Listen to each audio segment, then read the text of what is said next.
Hello everyone, welcome back to my Let's Play of the Final Fantasy Legend. Last time we had climbed the tower, but we turned back at the very end. This episode we're going to head back to the tower, see what's in that room that we left. But before we head back up the tower to fight the remaining monsters that we didn't fight to fill out our bestiary, we're going to head back to the town of Hero. And we're going to fight Genbu, the initial Genbu. If you remember back in episode 3, we skipped Genbu using the teleport glitch, which created a weird situation where we fought the undead that revived Genbu before we fought the original Genbu. Now fighting the original Genbu here is going to be cake, because we could just one-shot him very easily. So yeah, regular monsters that we've been fighting in the tower are tougher than that Genbu. And speaking of monsters, fighting them in the tower, we're going to fight a few more monsters that we didn't encounter on our way up there. On our way up the first time, so including this Elec Eel. So it can be found on towers floors 7, 8, 9, and 10, which is basically the floors after we defeated C. Ryu II. So, yep, the Elec Eel here. He's more common on the 8th floor. That's where he's most common. So, but an interesting thing about the floors going up, the escalators going down, the stairways going down, have different encounters than the stairwells going up. The ones going down tend to mainly have vampires, firemen, Skylers, and the Musashi enemies. So mainly we want to be focusing on the stairs that go up, the escalators that go up. So what you may see me doing is kind of walking down into the steps, so I'm kind of getting pushed back, so I stay on the escalators going up. So here's another new enemy, the squid, the enemy in the middle. It can only be found on the 7th floor. So it's actually fairly common. It's a 1 in 4 chance of running into it on the 7th floor going up. Surprisingly, I didn't run into it, but there's actually quite a few monsters that I didn't run into on my initial climb up the tower. But don't worry, I'll be finding them all here. So some of them more rare than the others, but don't worry, I'm just going to do a kind of off-screening. I'll let you know where I found them. So here we go. We also take care of the squid. Also, in defeating these monsters, we're going to want to transform our 2 monsters that we currently have into different forms, mainly to fight the final boss. The final boss has really high defense, so most monsters are going to be kind of useless against the final boss. So I'm going to change into 2 monsters that actually can damage the final boss. So here we are now on the floors after we defeated the initial Bayuko II. So we're going to look for some other monsters, including this one, the Sphinx monster there on the left. So that is actually one of the meats that we're going to want to eat. We're going to want to have our Clipper monster. No, it's not a Clipper monster, but I think it's a mantis right now. We want to have that end up eating that Sphinx meat. And that'll end up transforming it into Dark Rose. I'll explain why we want that monster when we get it, but so, and then our Mazin monster, we're going to want to have it eventually eat Evil Eye meat, but Evil Eyes aren't, they don't start necessarily appearing until after floor 13, so it'll be a while until we encounter them, so let's just take out this Sphinx lizard. If we would have got the dragon sword earlier, we could use that on lizards, and that could potentially critical hit them and take them out in one hit. I believe dragon swords are available in the Rune World. And speaking of the Rune World, I actually ended up getting a rod from the Rune World, and that's kind of a healing rod. You can't usually be able to get them in the base town, but initially in the initial base town, but since we fell down to the bottom of the tower again, and the shops changed their inventories, you can't buy that rod anymore there. So, but it basically functions as a healing rod, so it'll give my mutant there, Cess, some ability to heal other party members as we're making this climb up. So here we have another new enemy, the Black Cat over there on the left. So nothing really too particular about it. So, but luckily, what's making farming these rare monsters a little bit easier is that we can run from encounters. So in the next game, in the final area, you're not allowed to run from monsters. So all the monsters in the final area in Final Fantasy Legend 2 can't be run from, but luckily that's not the case here, so it helps having us avoid fighting a whole bunch of, you know, monsters that we don't necessarily need to fight. So yeah, I'm doing quite a bit of running off screen, you know, when I'm trying to find the monsters that I need. So once again, we're still here on the floors with Bayou Ko and area, and here we have Garudas. They can only be found on the 10th floor, which is basically the floor where we end up fighting Bayou Ko the second. So the second Bayou Ko. So once again, only be able to found on the escalators going up. So we're gonna get to see one of the good spells that the Dark Rose has, the Stop spell. It's an instant death spell, and enemies still here, even though they're the final enemies in the game, are still susceptible to instant death. So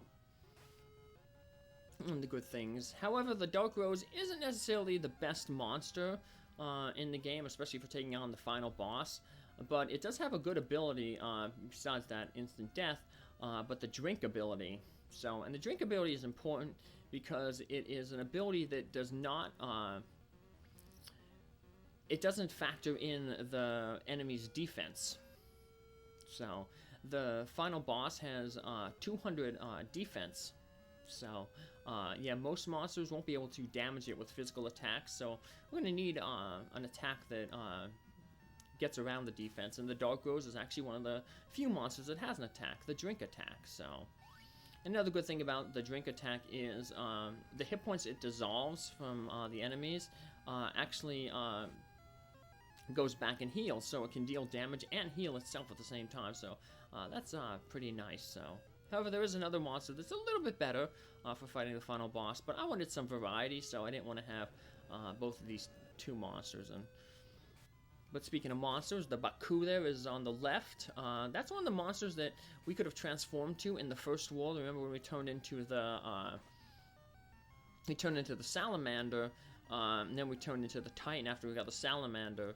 The reason why we could have turned into a Baku rather than the Titan, but they both have teleport, and that's the main spell that we wanted, but we chose the Titan because it also had the cure spell. So, but the Baku is another monster that we could have turned to back at the beginning to have that teleport spell to, glitch out the Genbu fight. So, and speaking of Titan, the monster we did turn into, here he is, and we finally get to encounter him.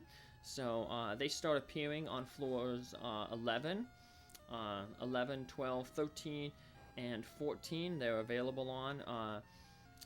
Floor 14 is the best chance to meet them. There are a 50% chance of running into them in groups of 1 to 3. So there's actually quite a few monsters on this floor that we can run into. Most of the remaining monsters that we need to encounter can be found on this floor, including this one here, the Pudding. So it's the second best pudding, the strongest pudding that enemy-wise. The only stronger pudding is the High Slime, and that's actually the monster that we're going to want to transform Prin into there. Prin, the Mazin, can turn into the High Slime monster if she eats the meat of a evil eye. And the reason why we want a High Slime is, like the pudding here, it has the Melt ability. And the Melt is very similar to the drink. in that it ignores the enemy's defense, and it also heals the hit points that it dissolves from the target. So yeah, those are basically your two best monsters: the High Slime and the Dark Rose for taking on the final boss. You can also cheese the final boss. There's the Beetle monster, which is a very early insect type monster that has the Saw ability, and then there's also but that monster is so weak it only has like 200 or some hit points, so it's probably gonna die in one hit at the final boss. And the other one is the Warrior, which has the Saw ability, which is the second to last, the third to last tier of the skeletal enemies. So it'd be like the Warrior, then the Bone King, and then the Lich. Lich is the one that we never encounter. It's only a monster transformation that is available in beating the Fiend meat. So if you want to have the Warrior monster, you kind of got to avoid eating some high-level meat, because once you turn into the like a Bone King type monster equivalent of that level, you can't go back down to a lower level. So yeah, if you want to use the Saw glitch to on the final boss, you kind of gotta go with subpar monsters. So there's another easy monster over there, the Ghast. None that we haven't encountered yet, but there we have it. So took it out and took the Bone King out. So pretty much caught up for the most part on our monsters here. Just a few more to go. So in order to avoid having to take the stairway down, the escalators down, which would encounter different encounters, I'm just kind of walking backwards on the escalator there at a corner, and that keeps me on the up escalators, which have the different encounters. So including this one here, the Dragon 5, so our final dragon. And with that, we've pretty much cleared out all the monsters that we need to encounter. Dragon 5s, they can be encountered once again on floors 11 through 15. 15 is the most common, 15% or 50% chance, and they also become kind of rarer toward the end from floors 17 to 22. But like I said, the best chance to encounter them are on that the floors from 11 through 15. So 15 being the best. So. And on floors 13 and above, we can start running into Evil Eyes. The best place to encounter them is floor 19, because it's a 50% chance of running into them. And we want to run into them so we can eat it and become the High Slime. So here I'm just off screen. I went back to where we left off at that weird room. I'm going to show off the stats of all my characters here. So Cess didn't manage to max out some of her stuff, but she's pretty good, so for the most part. You want to have your mutant have the flare spell, because like I said, physical attacks ain't going to do too much against this final boss. Here's our two monsters that we're going to be using. The High Slime is a little bit better because you can see the High Slime has a 99 mana, maxed out mana, and Melt is a magic-based ability, so it does a little bit more damage. But now let's explore this area here. So we had a little table there, a tree. We just head up and we see this little river. And hey, it's the man in the top hat. He is the creator. Congratulations. I've been waiting for you. You are the first to finish the game. Is he breaking the fourth wall? Game. Yes, it's a game I created. What do you mean? People did not know what courage and determination meant, so I created Ashura to see what people would do. You're crazy. Ashura tested all of you, so it was just a game? That's right. I wanted to see a hero defeat this evil. We were all pieces of your design. You understand well. Many have failed the test, but you did not. And I went a little fast there, but he's basically saying that he's going to give us a wish. And we're not, we're angry because we're like, you used us. We don't want a wish, you know. And the creator basically says that, hey, it's it's my right to use people. I created everything, so. And we can't stand for that, so we decide that we're going to fight the creator. So here he is. He has 5,000 hit points. As you can see, that defense of 200 means that physical attacks ain't gonna do too much, so we're gonna have to rely mainly on our glass sword. Luckily, in this game, the American release of this game, the glass sword has 50 uses. In the Japanese version, and the re-release for the Wonder Swan color, it only has 1 use. But to compensate, the Mazmune and the Excalibur have infinite durability, so. But yeah, the glass sword, we'll see the same thing happen in the next game. The glass sword is a 1-use only, shatters upon use, so. We're not going to abuse it. We'll just use the Mazmune. Excalibur doesn't do too much damage. Mazmune's a little bit better. We're going to want to have our mutant, of course, be using Flare, and our 2 monsters using their Drink and their Melt ability. So, creator there, the light blinds you. Left does a little bit of damage. Right does more damage. And then when creator can restore all his hit points with the revive, he's strong against all magic, so you don't really worry about that. And then when he starts getting low on hit points, he just starts spamming this flare, so. But after a while, we finally take him out. Like I said, one way to cheese him is you can use the saw, so. Because the saw, it was supposed to apparently be that if your strength was greater than the enemy's defense, it would you'd cut them to pieces. But they messed it up and they switched it around. So if the defense was higher than your strength, yeah, the saw would automatically hit. So there we defeated the creator, and we saw this door. We don't know where the door leads to. We saw it and we're like, should we want to go through it? And in the end, all our characters decided, nah, we're just not gonna go through that door. We're just going to just turn around and head back to our world. So we don't ever get to see what's behind that door. So it's kind of like what is it, the Lady and the Tiger?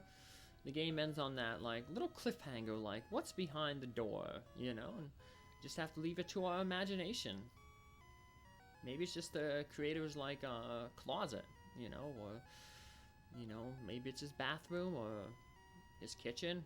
I don't know, but maybe it's a whole new world. But it doesn't matter, because our characters realize that no matter what's beyond that door, it's not going to be as good as the home world that we currently live in, that we're from, because that world now, we have defeated all the evil. We have defeated the 4 fiends that ruled the different worlds. We defeated Ashura, the Archfiend, and then we defeated the creator, the one who created the whole game and released the Ashura and the 4 fiends, so.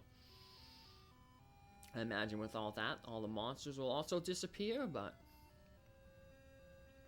So now it's time to head on back to our world, and of course as we're heading back, we're getting a little bit of a slideshow of all our friends and some of the adventures that we've had, seeing all the 4 fiends again,